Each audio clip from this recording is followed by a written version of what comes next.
Ngobila a empuré la dette qu'il a trouvée. 74 millions Kimbutati Kaka.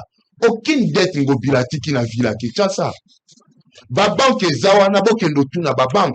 C'est ce qui a fait même que la ville était endettée. Tina Struki, Tina Manzaka. Baboya qui coupait sa ville Mbongo Pona Atonga. Zando. Je viens. Nazoya Mukemuke. Il dit encore quoi? La gestion opaque, il y a 2 millions. Au Babandor Pesa, gestion ville Yangopila, pour un assainissement. Gestion opaque, dans le sens libre.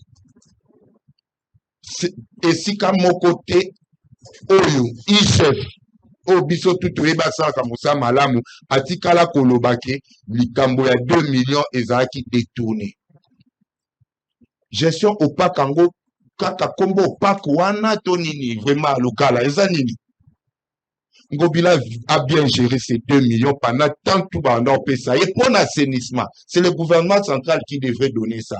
Librement. Mais Babanda qui peut pesa en pété. Et le président de la République a pu intervenir pour Pesaka, ville, au moins 2 millions, qui est insuffisant au lobby en gros. Mais meka comme meka assainissement. Les 2 millions Bandor Sala na assainissement. Mama, papa, Bandor Kombo la Banzela, vous avez vu. Il fallait qu'on sombaka, qu'on foutaka manger, tout comme ça fait partie de l'assainissement. Naye Lisusu Kolobabouye. Alobi Bumba a fait 8 mois déjà na Otolobango, a lancé 42 km. C'est facile de lancer. Balancer la misala na maloba. Otemi na micro, Olobi to lancer misala, yanzela oyo. Mais na pratique. Je précise ici, je regarde ma caméra, que la ville de Kinshasa n'a construit aucune voirie urbaine, aucune voirie à Kinshasa. Nazolo Bango, gouvernement central à Zolo Kangako, la première ministre, Madame Souminoa. Doudou Fouamba, qui était dernièrement à l'hôtel Hilton. Alobi Boye, ba voirie urbaine, nyonso, banzela nyonso, ezotonga na Kinshasa lelo. Nako c'est la bateau Makambote, ezali gouvernement central. Ce que fait Bumba, je ne suis pas contre lui, nous sommes d'une même famille politique, à ça union sacrée. Mais ici, on doit dire la vérité. Ba constater, ezali, Bumba zo salaka o gouverneur à ville, et sengela sala tant que Polo ville, à l'ande la misala. Boutoumoi. Mais yé mi soloni ni azu wapi, 50 millions, nous avons vu à la télé. Madame Soumino Nenga Pesa qui est pour la construction Banzela. Et maintenant là, il attend encore. Ou elle attend la ville. Baso Zela Soumi selon le gouvernement central. D'ailleurs, ville a tout en a chance de passer dans le gouvernement central. Ngobila, c'est de mener na ba propre moyen pour construire toutes ces routes en Lobana. Ngobila, tu as mis solo boni na kati ya banki. Bombela la question wana. Bombango ko na sisa na ko balayer bosoto na ya lobi. Donc, Makambwa Bumba, Yabanzela ya lobi ana lukuta eza gouvernement central. Awa point ya souka lobini. Ngobila envoie ces gens à la télé. Pour baïgi commis, ba nommer Ngobila na gouvernement. Otuni oza la preuve. Atikala munoko bouche be. Akomo luka betimi sumpai pai, lokwa moto luka iba. Pa ibi. Ne kolokala. Bon, peut-être Oyeba Kande Ngobila, mais en tant que journaliste, Luka Okota, Oyeba, vit en Ngobila. Hein? Même privé n'a eu Oyeba. Ngobila n'est que mandeur, ni demandeur. Yamakambo Yozolobana. Ngam tu n'as pas expliqué, Moutou Tozala Naye. Yoza Okota na Mlinda Kunete, Oyebite. Mais pourquoi Boyaka la balégation, Oyoza la fondation na Moté? Yomo Osengi débat responsable. C'est ça le débat responsable que tu viens avec. Moi, tous les jours, je passe à la télé, ce n'est pas pour demander un poste pour Ngobila. Et pour Ngobila, la charte, il y a Union Sacrée, il a une signature comme parti politique, n'est ACP. Pour la cause de poste, il y a toute une procédure, il faut l'andano. Alors, il faut bandako tingande bino na TV pour biso pour avoir poste. Et l'Union Sacrée Moussa Namouni. On a des députés nationaux, provinciaux. Bon, pour passer poste, il faut aller que la langa na ya na télé président de la République, pesa et poste. Non. Aza genre wana te. Donc, maman, tout l'inga question moko awa. Lobi, atika ki combien na caisse. Bumba a trouvé combien? Pour la construction ya Zando. Zando Ezo Tongama to signer contrat na Sogema, qui est une entreprise de construction. Sogema a été vers la banque. Sofibank. Il fallait construire Zando. Sofibank accepte à Pessi Misolonaye 54 millions à Tcheyango pour la construction du grand marché. Partenariat public-privé et bandé Liwana. La ville, Sogema comme constructeur et la banque. Banque à lobby pour que Bissotos Assil. Voilà, Misolo à l'État et quotidien. Et Misolo à l'État, Zate. Vous avez commencé par ça. Il n'a même pas répondu à ça, à cette question. Donc, l'État Pessi Misoloté. La ville insolvable. De Balobaka. Azana moyen Azwa Nyongona banque Zate. Pour Zwa Nyongona banque, il faut quand même. Oza la peine à Misolo na banque. Oza na compte na banque. Des villes, banque à l'Obaki na ville. Basala compte séquestre. Ba intitula qui a un compte hôtel de ville compte séquestre. Boko tchaka na compte wana bino ville à Kinshasa. Boko tchaka 800 000 euros par mois. Nde ville à Komaki Kocha 800 000 euros par mois. Tango ngobila zolongwa. Tina Mokola Lelo, tu estimé en gros déjà na valeur il y a 35 millions pour déjà répondre à votre question. Misolo Ngobilatiki. Moi na mboka Bumba de ville à Kinshasa. Bumba peut-être na joint à Omona Pepa Olongwa. Parce qu'il ne faut pas un bon travail. Il était ville à Kinshasa. Il était ville à Kinshasa. Ngobila pesa ya yete atika ki na ville à Kinshasa. Izaki ya ville à Kinshasa. On a d'abord que Tchami Solo, il y a 800 000 euros, 1 million de dollars par mois. Il faut être un manager. Ce n'est pas n'importe qui pour gérer 10 000 pour ton 1 mètre. Et qu'est-ce qui s'est passé maintenant? Dans quelle modalité? Comment maintenant rembourser cet argent à la banque?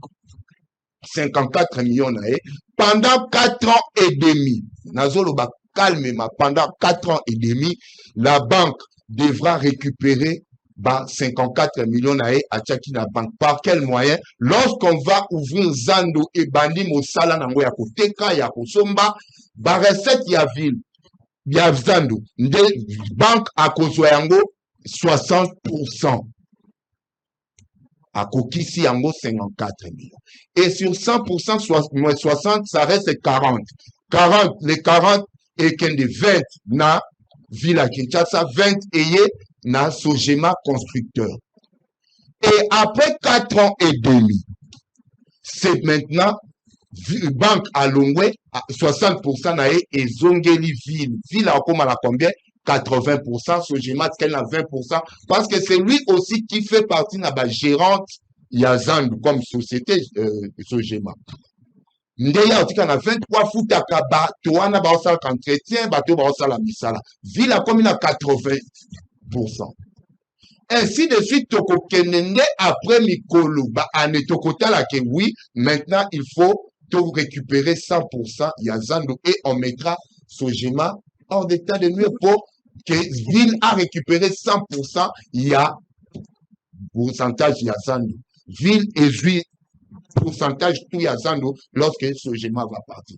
Et où est le mal dans ces partenariats privés? Moi, je comprends les Quinois et ceux dont on a envoyé. Les problèmes ici, Mamelo, Yoka, ville Yangonga, Bangi Basalani, va comprendre que la source Yakozwa Misolote. Baebindenge ngobila banda lukila Misolote. Balobite, to salanini, to perturber.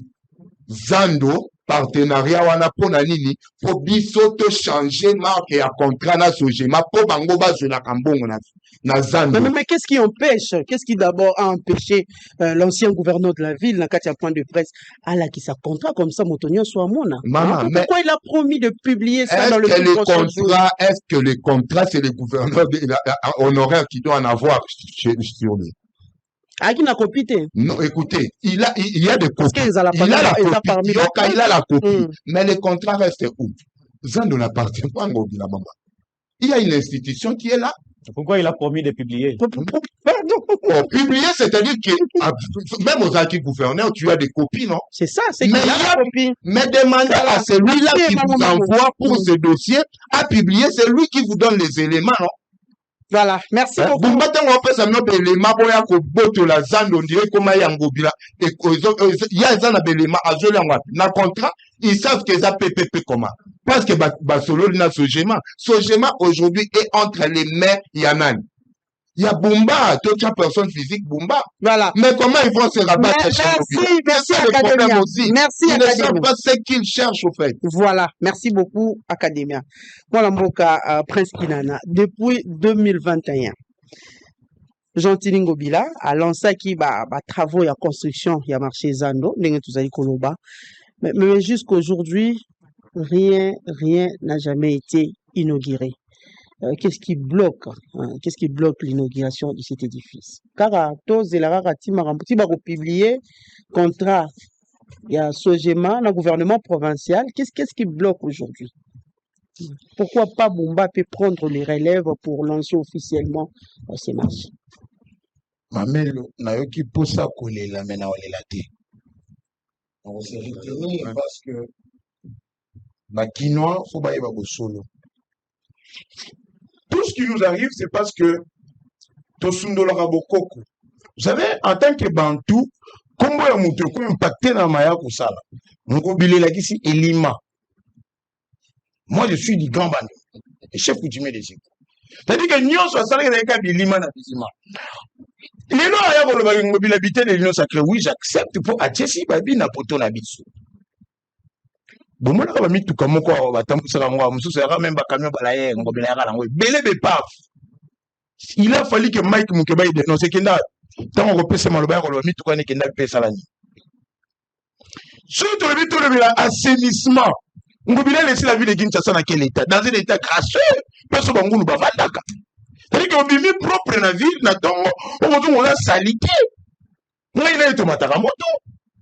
C'est-à-dire qu'il y a des Kinshasa ezali et si que nous n'y atteint Kinshasa lelo. Wenzeni nous koto kochata lokolo. Est-ce qu'on peut parler de Kinbo Peto dans anglais en assainissement sur Ngobila?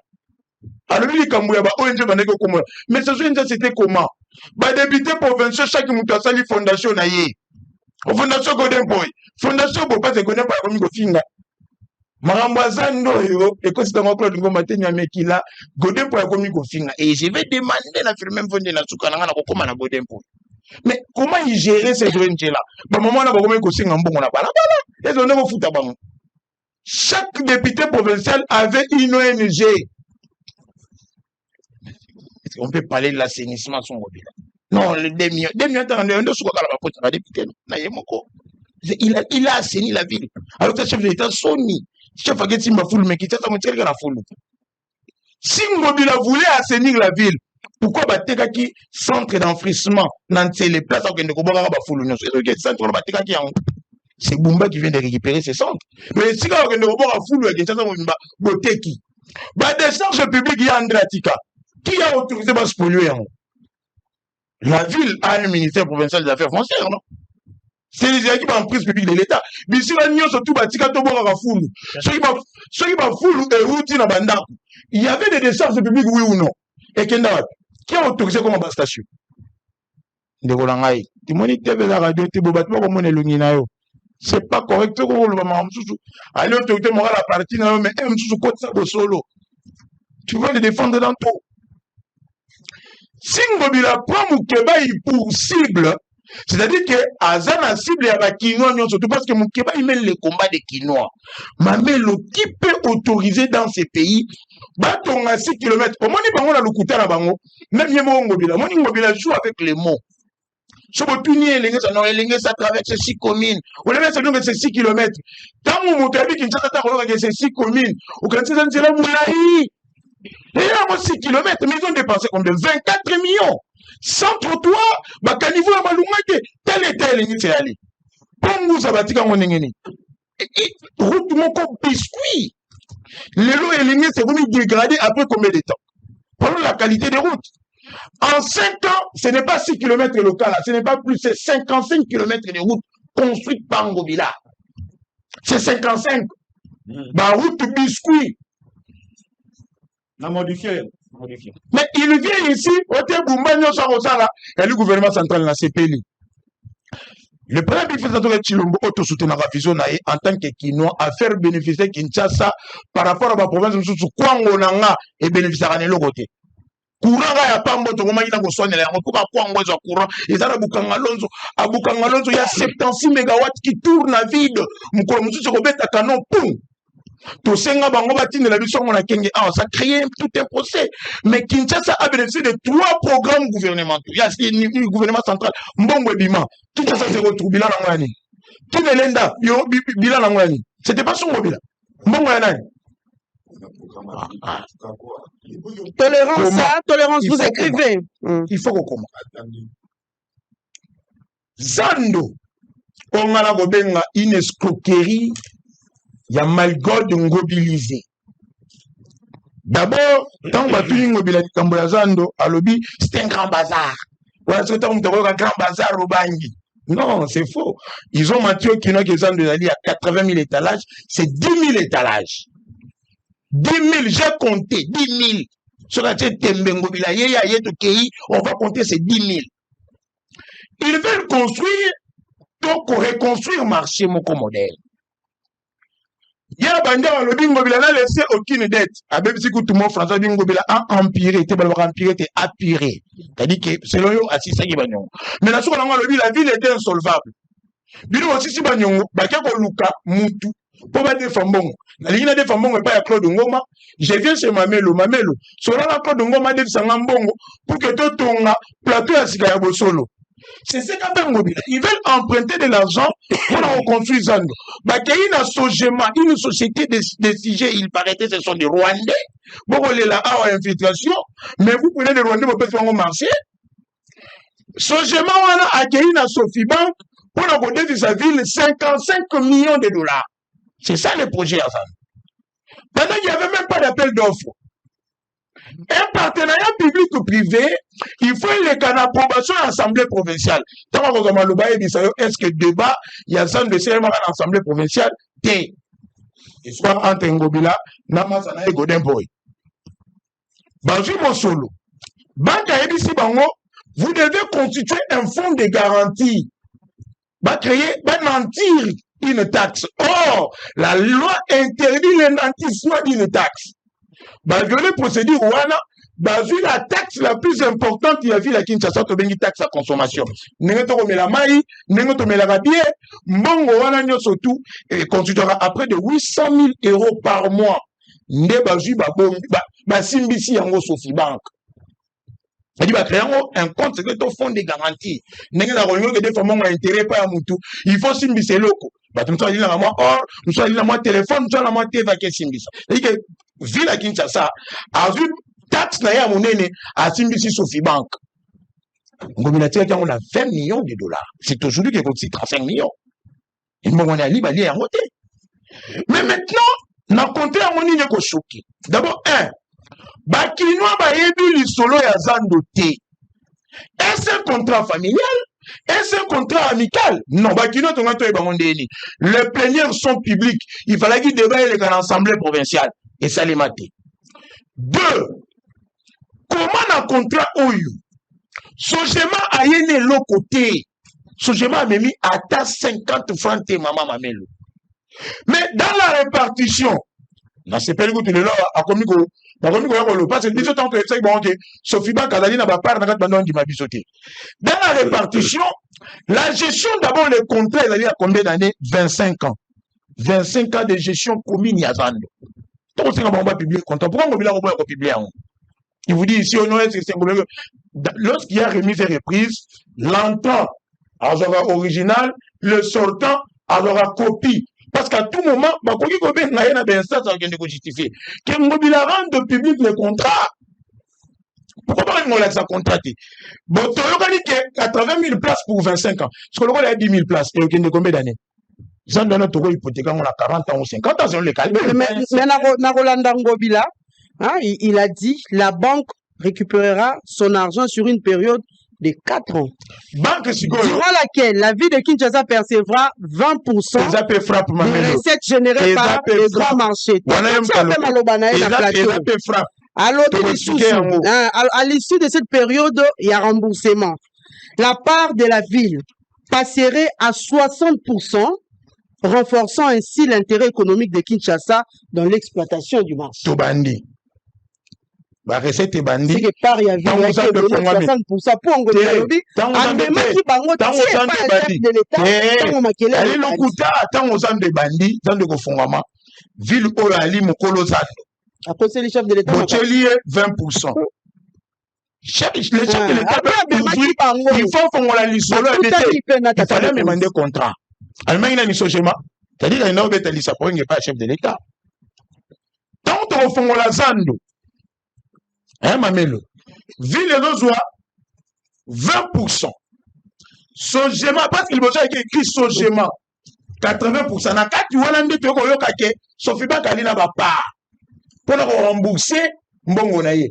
Mais que veut faire la Sofibank parmi les actionnaires na kati ya zando? Parce que Sofibank même pouvait attendre, biso to ko vous devez savoir combien 55 millions. Mais toi, on a besoin de combien? Et déjà 35 millions. Ce qui signifie que 10 ans de formateur, comme on a 40 millions. Et ils ne peuvent pas avoir les 60. Ah, c'est-à-dire que. Plus, voilà. Merci. C'est-à-dire que ton compte, tu vois là-bas. Bon, on a mis un compte. Ils sont mis aussi une chose à la biso. Comment ça n'a pas alors que. Ah, mais on lui donne aux ensuite pas par la recette. C'est chaque mois. Ici, la ville, ceux qui sont de compte, ça 1 million de dollars par jour, ville on aura 20%. Et là, c'est combien? 20 000. De 200 000. 200 000. 200 000. Le reste, sauf même là, Sogema pas bon. Sogema a y en a combien? Pour que Sogema bénéficie, bon, Sogema a y en a combien? Participation à Sogema Liban, on va caution morale, crédibilité. Bon, caution morale, crédibilité, mon rebelle, boy.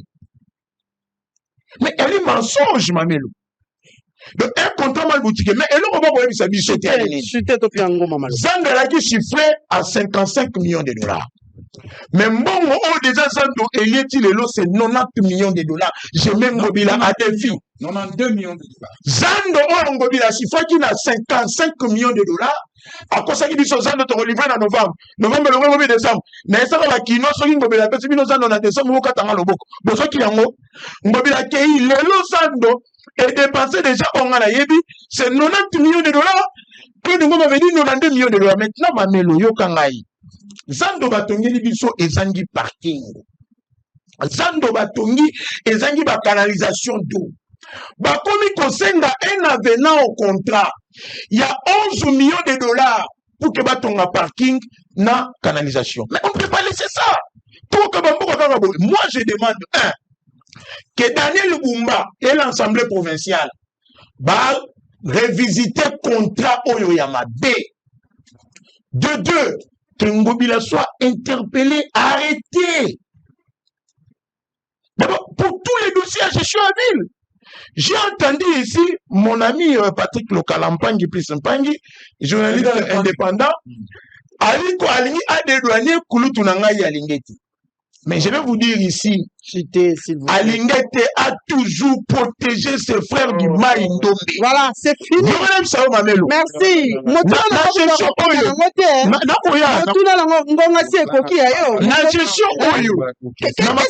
Aujourd'hui, l'inauguration a dit. Mais ce qui bloque, c'est certains contrats. Non, ce qui bloque un. Daniel Bumba a posé la racababi, mais ça va révélation. Bumba, il faut éclaircir le contour de ces dossiers. De deux, travaux et silité. Bamboule Robeta, parking réalité, canalisation de Zate. Sogema demande une raison de plus pour Daniel Bumba de se battre pour parachever. Non, d'abord, Bumba va parachever Yango Mamelo. Il faut revisiter le contrat. Wow. On venait de revisiter le contrat Sikomine ici. Pourquoi l'État a revisité le contrat Sikomine? Parce que ça profite aux individus. C'est-à-dire quoi? Mobilana connaît pour y basali cop na bango pour que ata basali sous la gestion avec la Kinshasa te va continuer à l'air à toujours bon. Voilà, merci beaucoup. C'est que Zando on ne peut pas faire passer. Mais ba congolais sengeli to mituna ba publicité à biscuit ici là, publicité à Maltina ici là na TV. Et comment la publicité à Lingete IGF. Sur Azala qui wapi na makambo. Voilà, merci. Merci beaucoup. Ngoma, on conclut avec toi ce dossier. Mamelo, merci na maloba. Na sepeli, parce que de mon entame, na loba ki yango, j'ai qualifié M. Ngobila, il y a Oyo Azali na délinquance financière.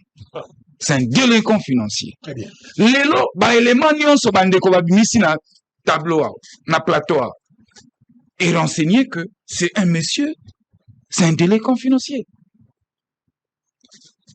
Na kokene na nzela d'infrastructure. Tokene na chiffre ya finance publique. Kimbuta quitte la ville de Kinshasa. Déclaration, je parle sous réserve de M. Ngobila. Très bien. M. Ngobila restitue au Kinois la gestion de Kimbuta. Que Kimbuta tikelaki Nyongo, il y a 74 millions de dollars. Aujourd'hui, Ngobila ne plus là. Ngobila a laissé à Daniel Bumba 165 millions de dollars. Très bien. Des dettes. Dettes. Lelo, tangu bandeko mosusu. Il n'a rien laissé à la caisse. Oh, mais la caisse a tiki banyongo, mbongo ezate. Oui, maman, bino ke bradage ya ba taxe nyonso ya ville ya Kinshasa nani azo bénéficier nango Sophie Bank. Je veux vous le démontrer. Les collaborateurs premiers Ngobila, Monsieur Mbokosu, détournement, il y a taxe stationnement, il y a moto, 45 millions de dollars. Très bien. Dynamique Ngobila, l'Assemblée provinciale, bah, intouchable. Les autres ont la moins chance de jouer députés, ou basali jeunes, députés provinciaux, ou basali jeunes, indépendance d'esprit, bah, il y a mon ligne dynamique. Ngobila, dossier Zando. Comment un partenariat public-privé est vendu 100 000 à mon pépé? Evan 100 000 à mon pépé. Appel d'offres, ça contrat mafieux avec toute opacité. Ville à Kinshasa, bah, contrat, ils ont discuté entre deux individus. Godin Poyi, na Ngobila. Lelo yoki Godin Poyi, Bando Fingaba. Parce qu'on a cité son nom dans ce dossier. Mais ngai lelo soki na bina finga, mbangu bokoya kokangangai. Mais monsieur Godin Poyi, pasteur de Sirkwa, il a insulté des gens, il a injurié des gens. Pourquoi? Parce que tous autant a combiné la carte à dossier. Mais encore, ceux qui ont eu besoin de l'eau, tous ont beaucoup pembe. Tata Monsanto. Mais rencontrer Bissot, n'a pas élément. Qu'il rende public les contrats. Rendez-nous les contrats publics. Et là où, aux hommes, flou et la carte à dossier Oyo. Ngobila, hier, point de presse, aïka na ba verbiage naï. Aucun papier.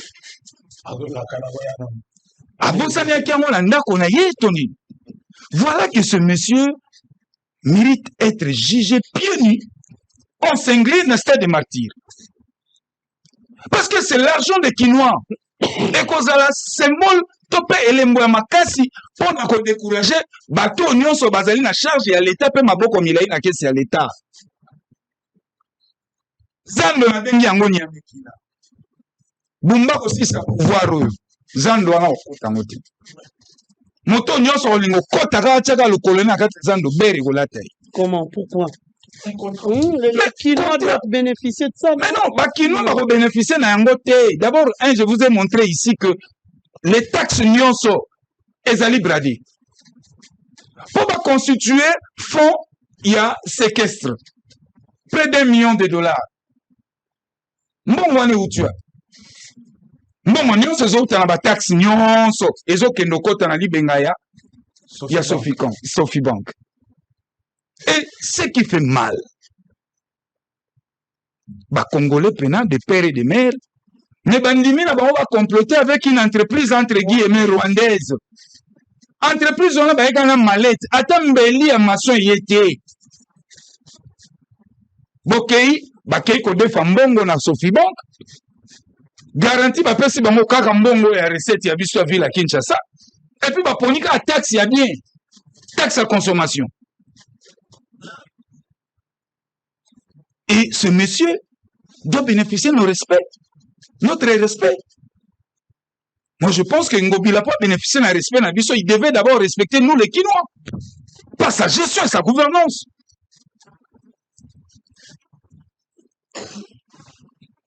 Ngobila, infrastructure.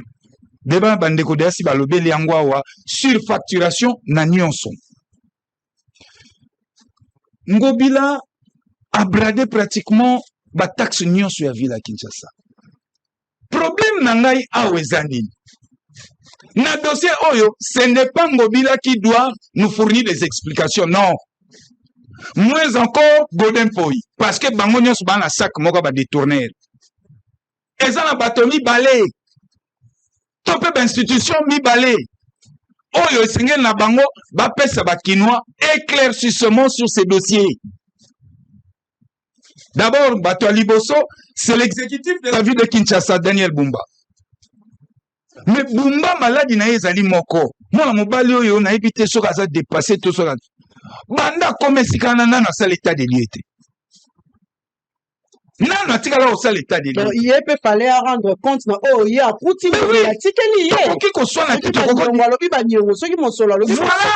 Mais nous avons un gouverneur, il y a vu la Kinshasa dépasser Pongé Leki. Il n'a même pas le temps avant d'aller Mogoboy à préparer na hérité nini. Ngobila tika linga boni. Na kuti banyongo boni. Ba compte fictif et boni. Mais monsieur dépassé. Kaka sokati gilet na ewana bando kita. Ezo sala pas civil à Kinshasa ya na chanceté. Mais balobi a tongi déjà 40 km. Non, s'il vous plaît. Nakoye sikawana. Daniel Bumba nous avait promis. S'il vous plaît les amis. Na mois de février, à livrer 62 km de route. Et puis, il y a un supervisé parce que mon seul outil pas été. Doudou Famba Bazalaki na ye na primature. Nda pesi mbongo. Et puis, misalo ezo salema. Mbongo wana ba pesi akati mususa deviango na ba misala o ebanzela o ezali ya ville à Kinshasa. Mais normalement, mbongo wana le ribimaki ezali po estonga banzela topé et réaménager banzela o eza à compétence à double compétence. Il y a assemblée provinciale, il y a ville à Kinshasa, na gouvernement central, il y a des routes à double compétence. Mais ma bépezate le ribande tonga banzela mususu. Mais je tiens ici à souligner que ce monsieur nous avait promis de nous livrer 62 km de route le 1er février sur Top Congo. Je cite. Une gestion chaotique. Mais voilà là où Bumba a futa masumu. C'est un monsieur qui n'est pas courageux. C'est un monsieur qui ne sait pas dire de vérité. Or, et là que Koko sauver gouvernance à Bumba, c'est l'état des lieux avec restitution.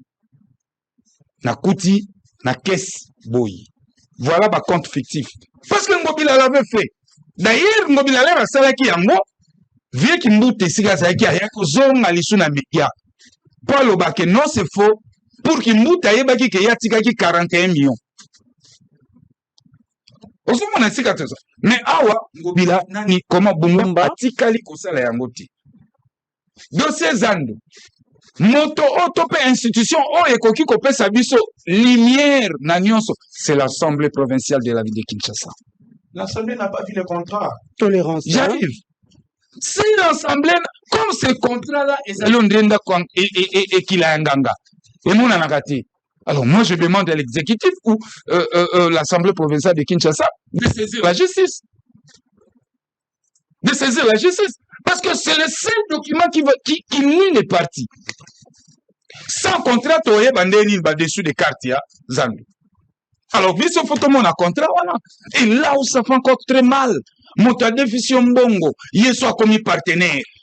Azasu na cote par na kati. Vous pouvez accepter ça. Et au-delà de tout ça, la vie de Kinshasa a reçu à 20% à Pamba. Mais tous Ngobila na malobanaï. Ngobila dit que la banque a récupéré mbongo en 4 ans. Ce que les bongo, tout ça la calcul mon simple. Par mois, la banque va récupérer combien? Et tu multiplies fois 12 fois 4. Au moins les motos sont à ça. Au moins ça n'a pas de détails, monsieur Amike. Et c'est arithmétique mon simple. Et arithmétique mon simple.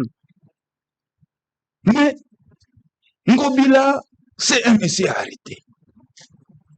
À cause de batilaki poison, ce qui n'est la belle qui kosu mali la climatiseur et les gars, et ça limité pour batikaï. Ce monsieur doit répondre de ses actes de mégestion devant les instances. Tout à l'heure, on a entré dans Malouba Nangaï. Pourquoi j'avais cité l'IGF? On a dérangé qui ma sensibilité à Bandekoumousou. En 2022, l'IGF est allé enquêter la gestion de Ngobila dans la ville de Kinshasa. L'IGF nous a pondu un rapport.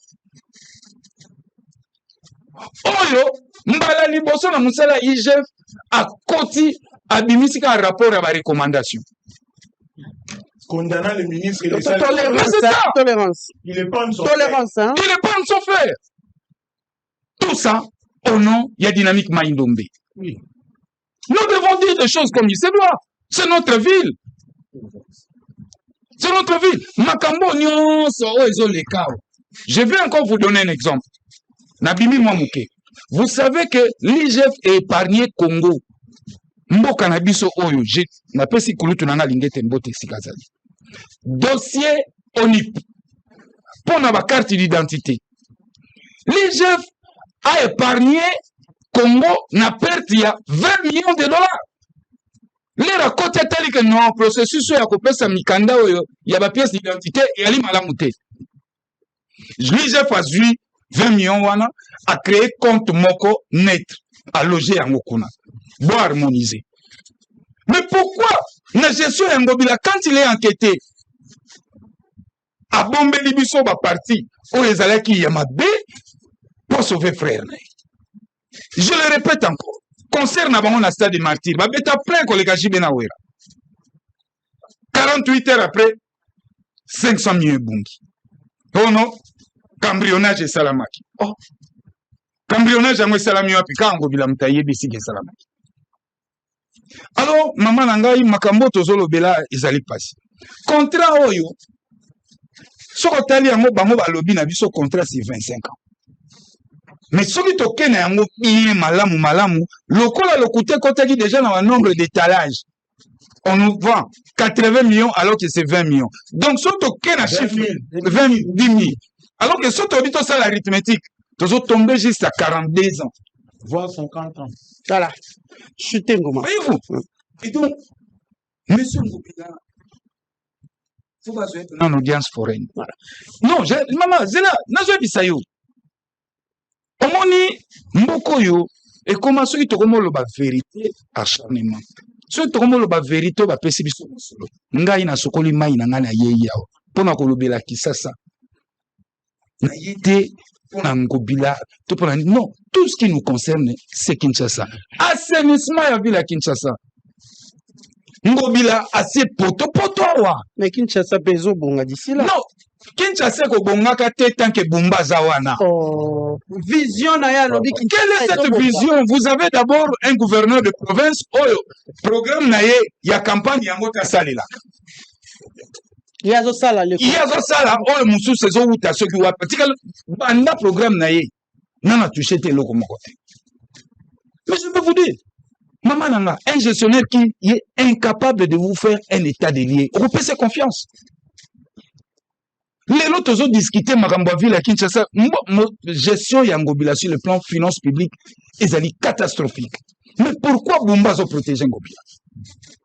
C'est ça la grande question. Ndana Kota Israël a tiqué nga Bosolo. Mais je dois dire, n'a coûté 5 caméras en état, 2 caméras bien été. Le personnel basé na Nyongwa Boye. Na contre bac à Bosolo, na coûté coton, mais à contracté qui dette moko. Et c'est ça un congestionnaire. Bumba et Ngobila basé le Komoko. Mais Ngobila Sika Oyo azali vraiment une pourriture qui mbuta tiki biso na contrat il y a Union européenne. Contrat on est qui sur 10 ans. La fin sur 10 ans d'assainissement. C'est ça qui a remplacé le programme national. J'arrive. L'air contrat de commune à Souka, il aurait fallu, on avait 2 options. Soit de revoir encore les contrats, de relancer, mais Tondimaki, tout ça, la programme, tout ça, réforme. Voilà, Pour qu'ils sont montés sur un mot. Maman, ville à Kinshasa, ça m'a embêté, tu revends de l'ango kaka. Voilà, merci beaucoup. Pour vous dire que ce ne sont pas, un, des bons gestionnaires, deux, ce ne sont pas de managers, et trois, ce ne sont pas des disciplinés et des responsables en matière de finances publiques. Voilà, merci beaucoup.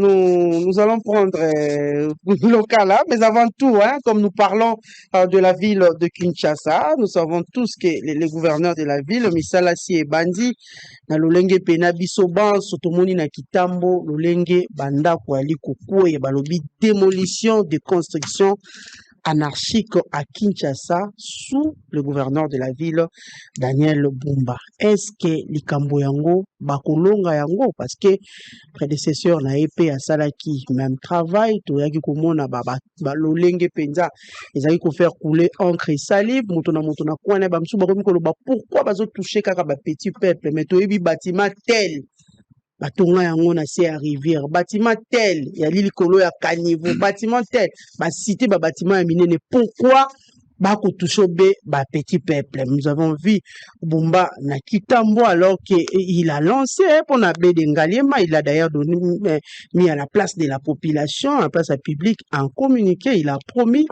il a donné même l'ultimatum, la population babi bako zela kaka. Alors grande surprise, ba moni tracteur qui na Kitambo, le lenge pene ali ko koisa ba immeuble. Pourquoi ne pas sanctionner bato ba pesa ba titre et appropriation bato basito bolanda ba image ya na tata moko akolela abi awa na somba lopango ya tsela 20 ans na vanda kaya de cela 18 ans bobimisi ngai boye na kokende wapi na bana. Suivez d'abord ça en image comme ça toujours à la plateau. Dans le cadre de l'opération de lutte contre le parking sauvage et l'usage des emprises publiques comme arrêt pour taxis et bus, le gouvernement provincial a procédé à la démolition de constructions anarchiques à la gare de Kitambo. Cet espace qui appartient à l'Office national de transport ONATRANSIG est en cours de réaménagement pour servir dans le prochain jour d'arrêt pour les voitures et motos qui se trouveraient sur les routes autour du rond-point magasin. Outre la volonté de mettre de l'ordre dans cette zone, le travaux en cours vise aussi à assurer le bon déroulement de l'assainissement. Cette démolition et ces aménagements s'inscrivent dans le cadre du programme du gouvernement provincial et de la vision du gouverneur Daniel Bumba qui tiennent à relever le défi de la mobilité urbaine et de résoudre la problématique des embouteillages à Kinshasa. Ah, nous sommes à la gare à Kitambo. Na Kitambo, on a Kitambo magasin.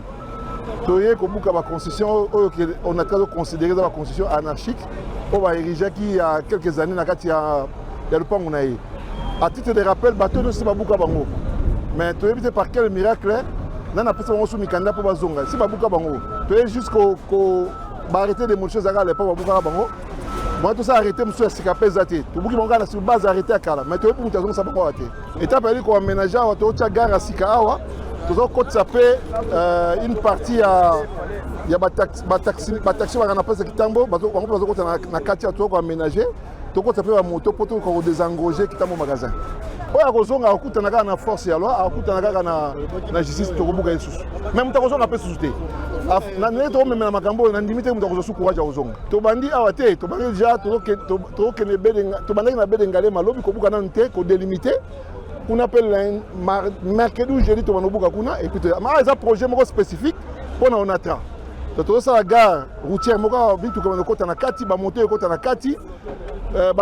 quelques marchands payent à Kati. Notons que la gare de Kintambo sera également exploitée dans le cadre de la relance de transport ferroviaire. C'était un coup dur pour Madame Béatrice Mbombaka, retraitée de l'Office national de transport, ex-ONATRA, qui a vu le bulldozer de l'hôtel de ville raser son domicile situé au croisement des avenues du commerce et le coller dans la commune de La Gombe le 28 avril 2025 sans avoir été averti par une correspondance de la part des autorités de son employeur. Pendant que l'affaire est devant les cours et tribunaux, celui-ci passe outre et piétine la loi du pays. Des effets ont été jetés dehors Et cette famille dénonce ces coups de force du comité dirigeant de l'ONATRA. L'une des filles de Béatrice Mbombaka condamne l'acte posé par Martin Lukusa, directeur général de cette entreprise. Vu que la maison a été vendue, notre maman, elle n'était pas encore payée totalement. Les agents de l'ONATRA disent que notre maman avait déjà perçu l'argent, alors que dans le document qu'elle possède, ma mère n'a reçu aucun sou. Ils nous avaient fait sortir, vu que les syndicalistes avaient intervenu en notre faveur, ils nous avaient laissés en ce moment-là. Mais aujourd'hui, leur DG vient encore nous déguerpir, quand bien même il a été convoqué au parquet sans qu'il puisse se présenter. Ma mère avait comparu toute seule, elle avait présenté l'état de la situation. On s'attendait à ce que les choses s'arrangent après cette interpellation, mais malheureusement, ce matin à notre réveil, nous les avons trouvés en train de tout détruire. Nous demandons que la justice soit faite, car selon les principes, si la maison a été réellement vendue, nous devrions percevoir de l'argent et avoir un préavis de 6 mois avant de libérer les lieux. Hôtel Saphir, un bijou au standard international en plein Matongé, au grand carrefour de Kinshasa. Plusieurs catégories de chambres, bureaux et appartements climatisés avec Wi-Fi et TV n'a faux prix. Petit déjeuner y compris dans son restaurant aux spécialités variées avec réduction des prix pour naba clients Oyuba Fandina Hotel. Ascenseur ultra moderne, disponible en permanence 24 heures sur 24, vous amène à tous les niveaux. Yaboina Matongé et Zalaté. Notre adresse A4 Ikelemba, quartier Matongé, commune des Kalam. Téléphone 084 710 99 99 081 600 8000.